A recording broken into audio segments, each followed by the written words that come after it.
เชียงใหม่หอมตาลเงิน200 บาทใจเลี้ยงนางเอ๋ยเชียงใหม่ตาล100 บาทยังมีมาแทงปอไอป้าอยู่เชียงใหม่หอมตาลแทงเงิน40 บาทใจหนันต้านางของหอมตาล100 บาทยังมีมาแทงป้อหุ้ย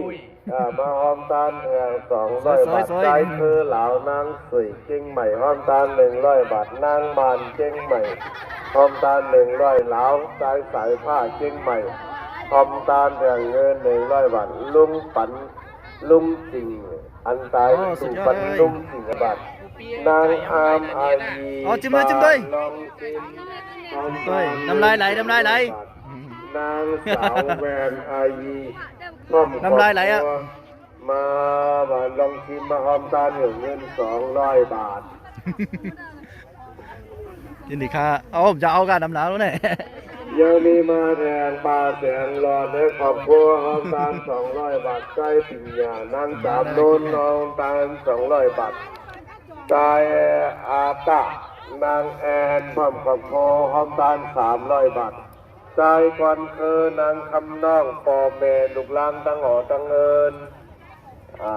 ใจหนุ่มนางทองพร้อมครอบครัวลุงทุนอ่องปากูแง่เขาแจกสับปะรดครับในตามยังเขาไปสับปะรดหวานๆน้ำลายไหลแม่ยิงเขาตั้งเงินมาหอมตาลแต่พร้อมครอบครัวนางแข่งพร้อมครอบครัวทั้งสิ่งตาล200 บาทครอบครัวนายโตนบุญยีน้องคำแขกนางคำแขกพร้อมเลยครอบครัวตาล100 บาทจ่าย